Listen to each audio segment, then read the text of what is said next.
नमस्कार साथियों, मैं आपका दोस्त लेखक बिजनेस कोच डॉक्टर उज्जवल पाटनी। आप जानते हैं एक बिजनेस कोच के रूप में मेरे लिए सबसे खुशी का पल क्या होता है? जब हम किसी शो में पढ़ाते हैं कि भाई अपनी जिंदगी की जिम्मेदारी ले लो, और इसी कड़ी में चलिए कुछ लाख लोगों का जीवन और बदलते हैं, उनको समृद्धि की ओर लेकर चलते हैं। आज फिर मैं आपको कुछ जबरदस्त बिजनेस बताने जा रहा हूं। कुछ समय पहले नागपुर में महाराष्ट्र के ब्रोकर्स का एक कॉन्क्लेव हुआ। उस ऑर्गेनाइजेशन ने मुझे की नोट स्पीच के लिए बुलाया। मैंने वहां जाकर कहा, यदि दुनिया में हींग लगे ना फिटकरी टाइप का कोई जबरदस्त व्यापार है जिसमें महीने में 2-3 डील करके मजे से लाखों कूटा जा सकता है, जो चाहे तो पूरा दिन फ्री है, चाहे तो पूरा दिन बिजी है, जिसका बिजनेस कभी भी एंड नहीं होगा, क्योंकि खासकर इंडिया की ग्रोथ स्टोरी के साथ कोई बिजनेस सबसे ज्यादा ग्रो कर रहा है तो वो रियल एस्टेट का बिजनेस है। दोस्तों, मैं बात कर रहा हूं रियल एस्टेट ब्रोकर की, जिसको हम रियल एस्टेट कंसल्टेंट भी कहते हैं, रियल एस्टेट एडवाइजर भी कहते हैं, दलाल भी कहते हैं। क्या बिजनेस के लिए ऑफिस की जरूरत है? हो तो बहुत अच्छा, नहीं तो शुरुआत एक फोन से की जा सकती है। क्या स्टाफ की जरूरत है? एक छोटा स्टाफ अच्छा है, डॉक्यूमेंटेशन कर लेगा, फोन कॉल्स कर लेगा, किसी क्लाइंट को प्रॉपर्टीज दिखानी तो वो दिखा लेगा। लेकिन यदि कुछ नहीं करना हो ना, आप जीरो से शुरू कर सकते हो। और भाई, इस बिजनेस को छोटा मत समझना। 2021 में दुनिया में सबसे ज्यादा सर्च किस व्यापार को किया गया था? How to become a real estate agent, क्योंकि इसका जो दायरा है ना वो बहुत बड़ा हो गया है। रेसिडेंशियल प्रॉपर्टीज के ब्रोकर हो गए, कॉमर्शियल प्रॉपर्टीज के ब्रोकर हो गए, लग्जरी प्रॉपर्टीज जैसे कि फार्म हाउसेस के अलग ब्रोकर हो गए, रेंटल प्रॉपर्टीज के रेंटल ब्रोकर हो गए, और लीज पर दिलाने वालों के लीजिंग वाले ब्रोकर हो गए। बहुत आसानी से आज आप इस व्यापार को शुरू कर सकते हैं। शुरू में आपको नेटवर्क बनाना है, इसके लिए अलग अलग ऑर्गेनाइजेशंस को ज्वाइन करिए।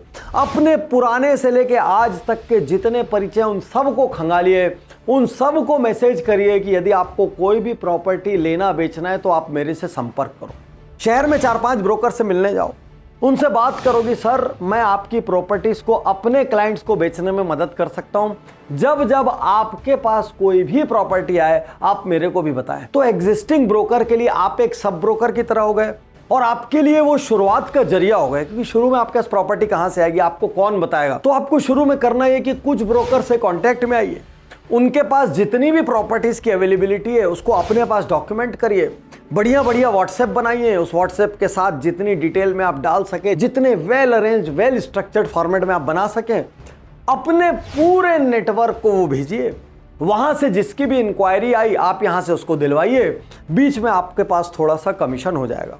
6 महीने, 1 साल, 1.5 साल के भीतर आपके पास अपनी खुद की प्रॉपर्टीज की इन्वेंट्री पैदा हो जाएगी।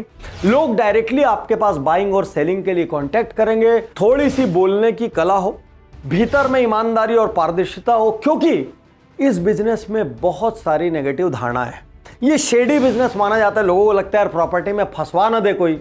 और यदि इस बीच आप ईमानदारी के साथ, पारदर्शिता के साथ, डंके की चोट पे व्यापार करते हैं ना, लोग आपको थोड़ा एक्स्ट्रा पे करने को तैयार होंगे, क्योंकि प्रॉपर्टी में इंसान की जिंदगी भर की कमाई फंस जाती है। और वो ये चाहता है कि मैं जिसके साथ काम कर रहा हूं वो ट्रस्टेबल हो, वो रिलायबल हो, और इसीलिए अक्सर प्रॉपर्टी ब्रोकर सक्षम लोगों के लॉन्ग टर्म पार्टनर होते हैं। मजे की बात, जिसको आप प्रॉपर्टी दिलाते हैं वो लेते साथ क्या बोलता है, सुनना यार कुछ अच्छा रेट मिलेगा ना, इसको अपने को बेचना है, तो उसी को प्रॉपर्टी खरीदवाना है और उसी की प्रॉपर्टी बिकवाना है।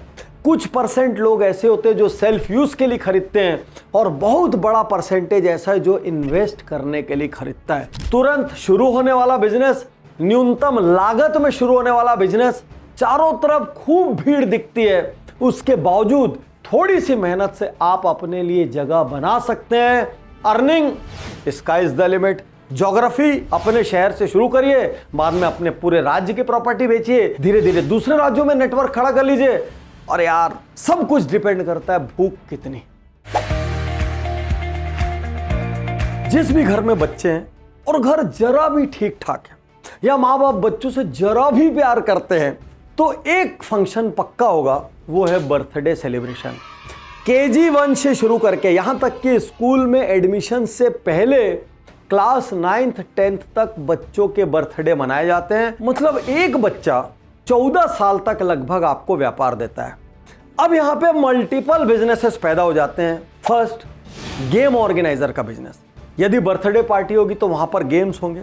आजकल लोग बाहर से गेम खिलाने वाले को हायर कर लेते कि भाई तुम आओ, तुम अपनी थीम प्लान करो, अपना गेम ऑर्गेनाइज करो, अपने हिसाब से इनाम बांटो, ये हमारा तुम्हारा बीच का फिक्स कॉन्ट्रैक्ट है और चले जाओ।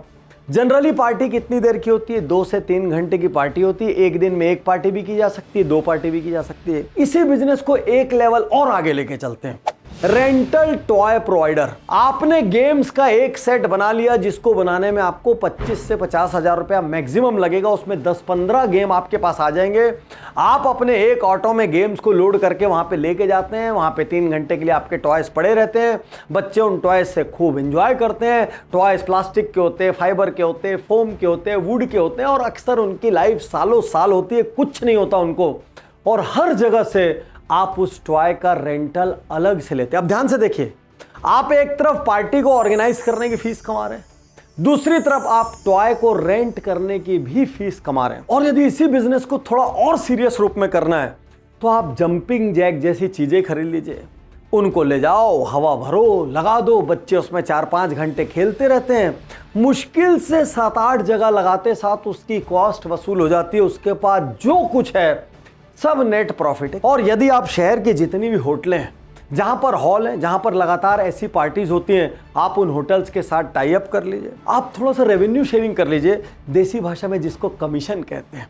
और आप देखिए हर दिन आपके पास होटल से कॉल आएगा और आपको एक नहीं, अपने टॉयज के 4-4, 5-5 सेट रखने पड़ जाएंगे, असिस्टेंट रखने पड़ जाएंगे। आज इस शो को हल्के में मत लेना। आज यहीं से अपनी गरीबी को, अपने बहानेबाजी को, अपने टालम टोल को, अपनी अपॉर्चुनिटी की कमी जैसे डायलॉग्स को आग लगा दो। आज अभी यहीं इसी पल अपनी जिंदगी की जिम्मेदारी लो।